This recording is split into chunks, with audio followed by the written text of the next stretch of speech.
Welcome everybody, Navetz here representing the Sploosh Troop, and today I'm going to show you the new easiest hero in the game to play. He's the new Wraith King. He is no longer chaotic, but he is the Choas Knight. And why is he no longer chaotic? They changed his Chaos Strike. It is no longer random when it happens. It happens every 4 seconds, and it is the best laning mechanic for a safe lane carry, in my opinion, that exists right now. You are able to sustain in lane and fight against the hardest offlaners while also getting pretty much every single last hit that is possible. So we're gonna watch this laning stage, and I'm gonna say a few things about Choas Knight. Then we're gonna skip forward to a few different important parts of this game to demo some of the important stuff that you need to do as Choas Knight in team fights. And this laning stage here should show you how you should be playing your lane. One important thing I'm gonna go ahead and point out is how Chaos Strike works.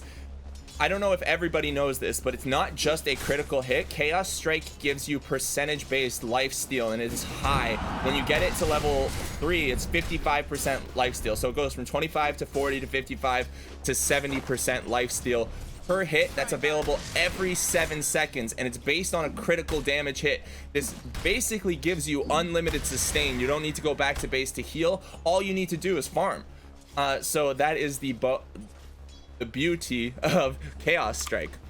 Okay, talking a little bit about Choas Knight.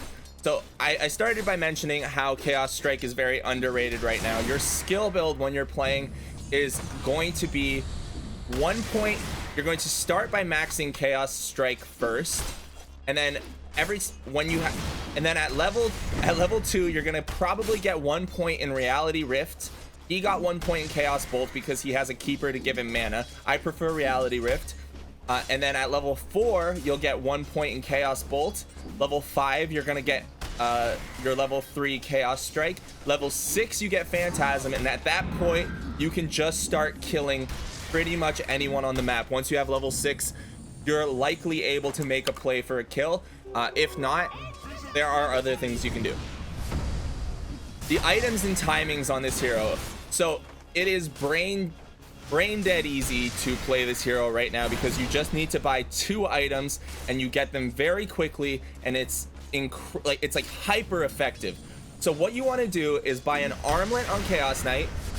The reason you're going to buy an Armlet is because when you activate it, you get the stat bonus on your illusions, and then after you buy the Armlet, you're going to buy a heart. So when you have the Armlet and the heart, you usually get them around the 22-minute mark. I'm gonna say 22-minute would be a good time to get Armlet and heart. Around that time, you get your level 15 as well, and that's when you get your level 15 talent, which is plus 15 strength. When you have your plus 15 strength, your plus 5 to stats, your power treads, I didn't mention that. First item before the Armlet is power treads. Your power treads, your Armlet activated, and your heart, you have around 4,000 HP. Your hero is practically unkillable. At 22 minutes for the enemy team, they need to probably have all of their heroes on the map ganking you to be able to kill you in most situations. You are incredibly strong, and if you have Phantasm up, you can usually turn a fight completely. The progression that you're gonna get after heart. So after heart, it really depends on the team that you're playing against. The simplest thing to do is to buy an Assault Caress. If you're dealing with a lot of magical damage, I would suggest getting a BKB after your heart. If there is an enemy that you really need to close distance on, like a sniper, I would suggest getting a Blink Dagger.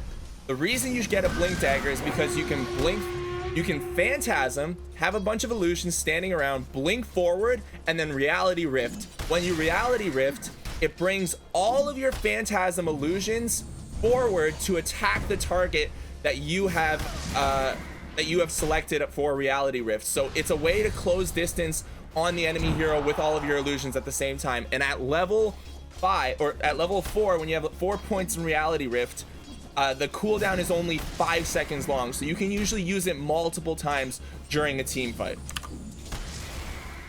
Team fighting. So when you do team fight with Choas Knight, one important thing to know is that you don't go in with your Reality Rift first. You don't go in with your Chaos Bolt first.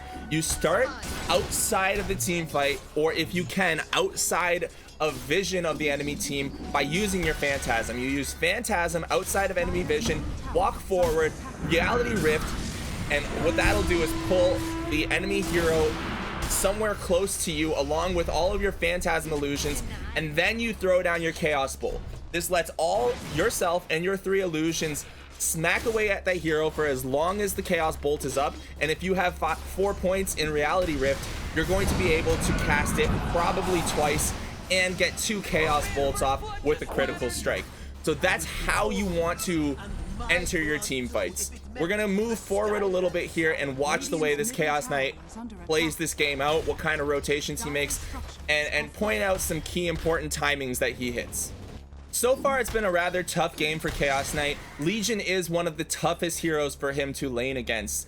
We're gonna watch and see what he decides to do here. He has an ancient camp, and he's actually going to choose to use his first phantasm instead of fighting. He's going to use it to farm. The reason he's using it to farm is because he wants to clear this stack and try to get his armlet as fast as possible. He also knows that he probably can't kill Legion. If he uses phantasm around Legion commander, Legion can use what's this spell? Overwhelming odds to deal a lot of damage to the illusions to gain attack speed and potentially get a duel win on him. So Legion is probably the only hero that he's not able to kill. Using phantasm as a farming alt is a viable option, although I wouldn't recommend doing it too often. At this point in the game, Choas Knight has rotated to the bottom lane to try to get some easier farm. There's a ton of pressure going on top, and he still doesn't have his radiance, so he's been farming his triangle in this little area here and farming the bot lane where he can. Now that he has phantasm up, he sees that it's an opportunity to team fight. He knows he has a lot of heroes here and that they're probably going to win the team fight. So he's not actually using his phantasm yet because he doesn't want to waste it. He's holding it off, and he's just using his reality rift to close distance on heroes, chaos bolt when he can, and activating his armlet before the fight starts. Now they're going to continue to push this tower, and we'll see how this plays out. So he sees the gyrocopter. He's going to try to close distance on him here. Now he's hoping that his teammates are going to be able to catch up. He closes distance a little bit, uses his chaos, or uses his phantasm. Now his reality rifts again, and he's able to get multiple hits off with all of his illusions plus his hero. Now that the fight is over, he's going to go ahead and farm these camps, go back towards the top lane, and for the next 2 minutes while Phantasm's off cooldown, he's just going to patiently farm and try to get up to his heart, which he is buying next. Choas Knight has been just farming around the map, trying to get as much farm as possible. You see he's already got 2,300 gold. Now he's trying to make a play over here. Watch the way he initiates into this next battle. He sees that a team fight's about to start. He's going to activate his armlet, use Phantasm, W onto the hero, the Skywrath Mage, and almost one-shots him. Now he's just going to come forward, use his bolt to kill certain people, use Reality Rift to pull the gyrocopter in, and basically set up a team fight victory for his team. If Naga had not come in here to song, pretty much everyone would be dead on the opposing team. But Naga songed and was able to save the gyrocopter and herself. Okay, we're moving forward. Watch this fight that's about to happen. Choas Knight starts it with the Phantasm, uses a Reality Rift and a Chaos Bolt. Now he's going forward. Look at the distance on this Reality Rift, bringing all of his illusions in to kill the Legion commander. And now he is able to continue farming freely for the next minute and 20 seconds while his Phantasm is on cooldown. In this time, he's going to try to finish up his heart, and once he has his heart, he's going to go from 2.2k HP. When his armlet's activated, 2.7k HP. He's going to be at around 4k HP because he'll probably be level 15 at that time as well. Okay, here we are. We're at the big timing. He just got his heart delivered to him at around 21 minutes and 40 seconds. When he activates his armlet, which he can keep active all the time since the armlet health reduction per second is negated by the Heart of Trask regen per second, he can keep it active all the time, and he has 3.98 or 3,980 HP, so effectively 4,000 HP. And now the next play that he makes around the map is he is going to be an absolute force to be reckoned with. Running over here to grab the grab the DD. I don't know why he's turning off his armlet. He doesn't need to. It's probably just a force of habit. And they're going to be looking to make a play around the map or make a fight happen soon. And here he comes. He's probably going to phantasm in a second, activate his armlet. He doesn't even want to phantasm, doesn't want to waste it. Just gonna come over here, kill the ogre, doesn't waste his phantasm, didn't need to use it for the team fight at all, and he's just gonna go ahead and push and start another team fight soon. This is the last play we're gonna watch because essentially after this the game's kind of over, and this is mainly where I wanted to get to in the analysis of Choas Knight. Notice that the team fight's breaking out bottom. See how absolutely devastatingly strong he is. He doesn't even have his armlet on, which he should. That's a mistake. And he's just going bottom to participate in the next team fight. Now right here he could phantasm beforehand, but he goes for the stun to stop Naga from using Song. Then he uses his phantasm. He turned off his armlet again. It's just honestly a force of habit from this guy, and they managed to win another team fight. And at this point I think somebody disconnects from this game, but it's pretty much in the bag for the Dire team unless they make a series of big errors. Choas Knight is really farmed. He's going to go for the BKB next, which allows him to fight through the gyrocopter ultimate, allows him to fight through the Skywrath ultimate, doesn't let him take a ton of damage or get stunned by the ogre.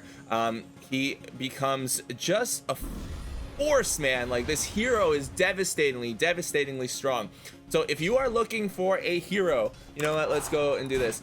If you are looking for a hero that is super easy to play, that has a very basic item build, that requires little to no knowledge of how to play, you can go ahead and pick Choas Knight. Oh, one thing I didn't get into: how to control multiple illusions at the same time.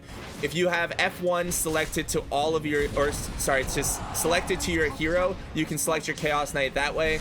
To control all other units, so to control all of your phantasm, or to control all of your units, that includes your Choas Knight, I have my hotkey set to F2. If you want to control just your phantasm units, you can set this hotkey, select all other units, and I have mine selected to bound to F3. You can also set them up in hotkeys for your control groups by selecting a group of units and pressing control 1, 2, 3, or 4, or whatever this hotkey is set up to on your machine or on your profile, and that will also work as your hotkey selection. All right, back to here. Cool. Guys, I hope you enjoyed this video. I hope you learned something. Let me know if you have fun playing Choas Knight with this build. If you have variations or things that you have enjoyed, I'd like to hear about it. And if you enjoyed the video, like and subscribe. I will see you guys next time with whatever I decide to create.